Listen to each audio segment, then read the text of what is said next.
decidir a ponerlo sobre la mesa. Lo del Infonavit me pareció bueno y yo lo reconocí al líder de la mayoría haber frenado esto porque todo estaba preparado para un periodo extraordinario, estaba incluso citada la permanente para eso, ¿no? Y ya todos lo sabíamos. Yo espero que no sea un parlamento abierto, sino una buena consulta nacional, con una etapa en la cual los millones y millones de beneficiarios del Infonavit, de gente que tiene derecho, conozcan lo que se va a hacer, lo conozca, sin los adjetivos ni de un lado ni del otro. Es que está muy difícil porque cada quien lo interpreta, depende del lado Pero del que esté. el trabajador sepa que es su dinero, que entró por el lado de los patrones. Es muy fácil. ¿Van a utilizar el dinero de los trabajadores para la construcción? No. ¿Van a utilizar el dinero de los trabajadores para otros fines, o sea, para la construcción? No lo van a usar para la construcción. Sí, me explico, entonces no nos vamos a poner de acuerdo. Diferenciar, es muy sencillo. El Infonavit tiene más de 40,000 millones de pesos en su administración, que no son el fondo de los trabajadores, que deriva de 3 fuentes de ingreso del Infonavit: recaudación fiscal, cartera vencida y la emisión de bonos. Eso dinero es de la administración, de ahí es de donde se pretende que el Infonavit construya. Lo que sí es grave, lo que sí es grave es que se toque el fondo de los trabajadores, que eso no se está planteando y es lo que tenemos que ser muy cautelosos. Pero el Infonavit tiene para ejercer al año 40,000 millones de pesos que no provienen del fondo de los trabajadores. Pero son productos. ¿Por qué no se les tiene confianza? Son de las 3 fuentes que yo acabo de mencionar. Me explico, entonces, ¿cómo los vamos a explicar? ¿Por qué no se les tiene confianza? Porque en realidad se han gastado todos los fideicomisos, todas las reservas y ya estamos viviendo de prestado. Entonces, claro que el manejo de los fondos genera una enorme preocupación y segundo, no se caracteriza por la transparencia. Ya en Infonavit tuvimos un problema severísimo de un fraude de 256 déjame voy al corte de millones. regreso, por favor. Vamos aquí con Israel Zamora, Rubén Moreira, Emilio Álvarez y Casa, Raúl Bolaños. A ver, pues estábamos en el tema del Infonavit para cerrar ese tema y seguir con algunos otros más. Mira, muy puntualmente, a ver, Emilio. El tema del ejercicio, que en mi opinión es bastante poco responsable los manejos y los fondos. Y segundo, la Comisión de la Verdad de Nayarit hizo un ejemplo extraordinario de ejecución, no solo con desaparecidos, sino con fraudes. Y se documentó 256,000 fraudes en Infonavit. ¿Y qué se hizo con esa investigación? Que incluso la conoció el propio López Obrador en persona. En lugar de investigar y sancionar, hoy el que era director de Infonavit, Alejandro Murat, es senador de Morena. Entonces, cuando hay ese tipo de denuncias, ni siquiera se investigan. Entonces, ¿cómo va a tener una confianza? Yo te agregué algo. ¿Qué dice la reforma? Bueno, pues que las decisiones ahora van a gravitar en los representantes del gobierno y no en los representantes de los trabajadores y los patrones. Creo que todo se puede mejorar. Creo que el problema de la vivienda en este país también pasa por otros sitios. Por ejemplo, la especulación de la tierra, por ejemplo, toda la burocracia que hay para dar permisos, toda la corrupción que se genera en eso, sobre todo en lo primero, en esta parte de la especulación de la tierra. El tema es que ese no es dinero del gobierno, es dinero de los trabajadores. El tema es que las decisiones eran tripartitas y el gobierno actuaba como una especie de fiel de la balanza que se inclinaba hacia alguno de los dos lugares, o patrones o trabajadores, cuando había alguna dificultad. Pero ahora quieren que el señor director del instituto tenga facultades mayúsculas y que además no respondas al Banco de México. Mira, hay que explicarle a los ciudadanos que estas reformas son reformas a leyes reglamentarias. El 5 de febrero el presidente Andrés Manuel presenta una iniciativa de reforma constitucional. Se aprueba la reforma constitucional apenas a finales del año pasado y entonces queda como un derecho humano el hecho de que el Infonavit a los trabajadores pueda brindarles ahora sí una vivienda digna, algo que nunca se cumplió. Pero no estaba la facultad del Infonavit, primero, de construir vivienda y segundo, de que esa vivienda la pudiera arrendar. El derecho a la vivienda eso ya queda. Israel. Sí, pero ¿qué problema? concluyo, yo los dejé hablar. O sea, la modificación fue que puede construir. Eso fue en Constitución. Ahorita lo que se está discutiendo es cómo materializas eso en las leyes reglamentarias. Es mentira que ahora el gobierno vaya a tener una decisión prioritaria. En la ley del Infonavit se establece en el artículo 7, que cualquiera puede leer en la reforma, que va a seguir siendo la integración del órgano que es el superior, el órgano más importante del Infonavit es la Asamblea General. Y después viene el Consejo de Administración. Tanto la Asamblea General, tanto la Asamblea General como el Consejo de Administración tienen una integración tripartita en donde participa el gobierno. ¿Pero quién tiene el voto de calidad? Ninguno. No, tienen el 33, tienen 33, pero permíteme, la ¿Quién tiene representación es derecho de de veto? 33% de los trabajadores, 33% del ¿Patrones? patrones y 33% del gobierno. ¿Quién tiene el derecho de veto? Pregunta Rubén. Sí tiene por supuesto que el que dirige el Infonavit, él es el que tiene La como administración presidente ¿Quién va de a la designar Asamblea. al presidente? Pero Yo creo que lo importante es dejarle claro a la audiencia en dónde estamos y por qué estamos aquí. Cuando el Infonavit inicia, cuando se funda, podía construir el instituto. Después se reforma y solamente financiaba, lo que hasta el día de hoy el Infonavit construir? hace financiar la vivienda.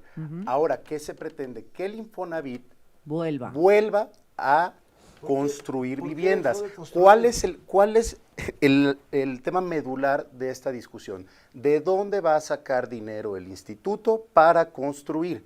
Es muy diferente hablar del dinero que tiene la administración y del dinero que le pertenece a los trabajadores. Que además reconoce la Lo que reforma. estamos nosotros proponiendo es que de los 40,000 millones que tiene la administración, no el fondo de los trabajadores, se disponga para la ¿Sí lo dice? construcción. ¿Lo tienes Entonces ahí? es un mito que digamos que se acaba el tripartismo. A del ver, ¿por qué Infonavit. dejó de construir? A ver, Nada más esa respuesta. Porque en aquel momento el Infonavit transitó a volverse, si lo viéramos como un banco, se volvió el banco hipotecario más grande del mundo. no, pero ¿qué pasó? Realmente rápidamente. fue porque había en el neoliberalismo, es real, se trataba de que el Estado no tuviera ninguna participación y que todas las ganancias se fueran a particulares. Y además Eso es lo que hizo que los particulares Tú se sabes, Susana, que a mí beneficiaran. no me gusta siempre estar culpando al pasado. No vivo en el pasado. Pero ¿qué sí sucedió de 2000 a 2012? Fue cuando se construyeron viviendas sociales lejos de las ciudades, sin servicios básicos, que le incrementaron el costo Y hay de un la déficit- vivienda hay un a los déficit- trabajadores. Hay un lo que déficit- sucedió Vamos, es que se vamos, volvieran y hay- viviendas eso- abandonadas donde hay Claro, delincuencia. Cierto. Vamos A ver, por Rubén. partes. La primera es, efectivamente, eso pasó de 2010 a 2012, perdón, de 2006 a 2012. 2012. De 2000 a 2012. Efectivamente eso sucedió. Pero eso no se soluciona con lo que están haciendo. Correcto. Este es un problema de especulación de la tierra, primera. Segunda, ¿por qué dejó de construir el Infonavit? Pues porque esa no era su vocación, era el gobierno haciendo las cosas. Entonces se tomó la decisión de que fueran los particulares. Ahora se quiere regresar a lo otro. Nada más te digo que en los últimos 6 años la cartera vencida ha aumentado en el doble en relación a como la dejó Alejandro Murat. ¿O no es así? Ha aumentado en el doble, ¿eh? Entonces, ¿por qué vamos a confiar que la 4T va a hacer bien las cosas? Para terminar, dicen, es que los órganos superiores son tripartitos, sí, nada más que incluyeron 2 cositas. La primera, el director del instituto ya no se designa por la asamblea, lo designa el presidente. Segundo, tiene veto. Y tercera, los órganos... O sea, el veto es que si no le gusta alguna decisión, La va para atrás. Y la tercera es que los órganos que deciden, que son los de auditoría, los de vigilancia, los de fiscalización, eso sí, se puso más contenido del gobierno, sí. Y la tercera, lo que están, o cuarta, la que están aquí diciendo, no dicen iniciativa, la pararon porque se dieron cuenta de la Claro, atrocidad que hay. Todos Por los eso la planes, pararon. Perdón. A ver, ¿lo Rubén. dice o no lo ¿Por dice? qué la pararon? Sí, hay, ¿Por qué la pararon? a ver, de entrada es mentira que las aportaciones vayan a ser utilizadas para eso. La propia No, se reforma, las van a artículo llevar, 29, es que el artículo dicen que 29 pueden de la disponer reforma de todos los reconoce recursos, que esas Israel. aportaciones son patrimonio no del instituto, sino de los trabajadores. O sea, nadie O va sea, a tocar expresamente el dinero. dice, Sí, no se artículo puede No la van a 29. manejar los Crearon trabajadores. fideicomisos Se reconoce que ese privados, recurso no. Israel. ¿Qué sucede? ¿En qué consiste la reforma? Si me dejan explicarlo aquí los compañeros, consiste en algo bien sencillo. Mejor Que el dime por qué la Infonavit va a crear vivienda cerca de los lugares de trabajo. Eso no dice. Y sí lo dice la reforma. no dice. Eso viene en la iniciativa, espíritu viene de en la el reforma. propio dictamen. No, es el espíritu. Y además, no, y viene en la reforma. No, pero no dice y, eso. y además dice, claro Bueno. que sí lo dice. Y dice además que se van a construir esas viviendas cerca de los lugares de trabajo para que las personas puedan incluso acceder a algo que ahorita no existe en México, perdón, que es el arrendamiento social. Es decir, un trabajador, así gane 1,000 pesos al mes, digo, no es así porque el salario mínimo afortunadamente está más alto que nunca, pero no puede exceder del 30% la renta. La renta que le va a cobrar el Infonavit, mira, así es, va a ser el 30%, no superior al 30% del salario, y al final se le va a permitir comprar esa vivienda. ¿Por qué lo pararon? ¿Por qué pararon qué? La discusión, la aprobación. Si estaba tan bonito. Hay que hacer ahora una reforma porque había un artículo transitorio que decía que se tenía que implementar antes de que concluyera el 2024. Ese artículo transitorio, por supuesto, que se va a tener que modificar. Yo creo que ese es uno de los puntos que se tendría que modificar. Pero no es lo único que van a cambiar. No sé, vamos a ver la discusión. Lo que no se puede confundir es lo que se legisla con lo que se quiere. Lo que dice la reforma no es lo que explica Israel. Yo puedo acompañar las intenciones de Israel. Estoy de acuerdo que Emilio, del 2000 al 2012 hubo una planeación inmobiliaria del desastre. Estoy totalmente de acuerdo. Pero la propuesta que tiene Morena no resuelve sus problemas. Al contrario, lo que hace es darle el control gubernamental en distintas áreas clave, fomentando la opacidad y disminuyendo los controles. ¿Y cuál es el problema? Si se fueron sobre los fideicomisos que incluso eran privados, ¿cómo no se van a ir sobre el dinero de los trabajadores? Claro que tenemos preocupación fundada. A Rubén, por favor. Y también hacerle una réplica a Emilio. A ver, no hay que comparar ni asumir el tema de los fideicomisos con lo que está pasando ahorita con el instituto. Y ahora, ¿por qué se frena la discusión de esta iniciativa? Primero, porque ya habíamos concluido el periodo ordinario de sesiones. Segundo, y hay que reconocerlo, porque el líder de la mayoría, Ricardo Monreal, fue sensible y dijo, no vamos a un extraordinario y esto requiere un análisis profundo. Derivado del análisis de esa minuta que recibimos, ya podremos platicar de los cambios que vayamos a hacer. ¿Cuál es la posición que yo vengo a exponer esta mesa? Es, tenemos que garantizar que no se toque el dinero del fondo de los trabajadores, que se disponga del dinero de la administración y que se respete el tripartismo del instituto, que es una de las... ¿Y eso con lo que votó el Senado está garantizado? Claro, hay un artículo del 41 Yo quiero hablar de lo que votamos nosotros en la Cámara de Diputados. Pero aparte, mira, permíteme nada más darles este dato. El artículo 41 bis de la reforma dice, el presupuesto del Infonavit no podrá exceder del 0.55% de los activos totales que administra, incluido el presupuesto de la empresa filial. No, sí, o sea, claro que sí, el presupuesto del Infonavit no puede ser superior al 55%, y además se va a crear una empresa filial, que es la que se va a dedicar a la producción. Y ahora, permíteme, pues déjame hablar, Emilio. La Asamblea y el Consejo General eso del 55%, ¿qué significa? El plan, voy para allá. Elaboran el plan de trabajo e incluso son los que aprueban las inversiones. Es decir, los trabajadores y los patrones son los que determinan si se aprueba o no los planes de inversión del propio Infonavit. Entonces, ahí está garantizada también la voz tanto del sector patronal como de los trabajadores. La propuesta que votó el Senado sí dice que pueden hacer uso de los recursos. Sí lo dice. ¿Sí, Raúl? No lo dice tal cual. Pero hay que ser muy cautelosos. No lo dice. No lo dice así. Pero tampoco dice lo contrario, pues. Exactamente. O sea, el tema es cómo lo interpretas. Porque es muy fácil venir a decir aquí. Es venir a decir aquí, Emilio. Eso dice. No hay que dejar ninguna duda de que no se puede disponer del dinero de los trabajadores. Muy bien. Regresamos con las conclusiones. Tu conclusión, Raúl Bolaños. Vamos a ver este principio de año con positivismo. Yo me quedo con los resultados iniciales de la estrategia de seguridad, que vienen los delitos a la baja. Ojalá podamos hacer de la negociación, del acuerdo, de la buena política, la mejor herramienta para hacer frente ante las amenazas inminentes de Donald Trump. Coincido con Emilio, hay que tomarlas en serio. El que amenaza no traiciona, y ahora con una mayoría en el Congreso, pues probablemente pueda hacer uso de todas sus promesas de campaña para su gobierno. La única manera en la que México puede salir avante de esto es con unidad y haciendo uso de esa herramienta de la unidad, nuestra mayor fortaleza. Emilio Álvarez y Casa. Fíjate que pienso que el gobierno de Claudia Sheinbaum se está equivocando al pelearse con el New York Times. El mensaje que manda es que encabeza la negación y no la indignación. Me parece un error. Además, no hay manera de ganarle un periódico, sobre todo en la lógica de que aumentó la discusión. Si eso es lo que quería, perdió, porque la discusión se hizo mucho más grande. Y el problema del fentanilo no solo es ya un problema que afecta a Estados Unidos, también a México. Hay que tomar en serio el problema de droga, no solo en Estados Unidos, sino en México. Me parece que sí se requiere entender las próximas agendas legislativas. Es importante, ojalá no se genere esta constitución de un nuevo régimen que cierre la pluralidad. Este año será el proceso también para intentar nuevos registros de partidos, sabemos varios que estamos en ese proceso. Y el tercero, me parece que ojalá tengamos visión de Estado en el gobierno para la unidad, no como discurso, sino como diálogo. Yo veo la necesidad de un diálogo ante las amenazas y los riesgos que vivimos dentro y fuera del país. ¿Cómo se va a llamar el partido?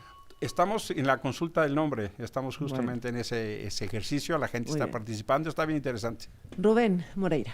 Yo empiezo por la unidad, pero creo que la unidad la tiene que convocar la jefa de Estado de este país y la tiene que convocar también al interior de su partido. Hace unos días circuló lo que ya nadie ha desmentido, una carta que se atribuye al expresidente de la República fijando lineamientos de cómo se debe tratar el tema de la seguridad, que es contrario a lo que está haciendo este gobierno, y cómo se debe tratar el tema con los americanos, que es contrario a lo que está haciendo este gobierno.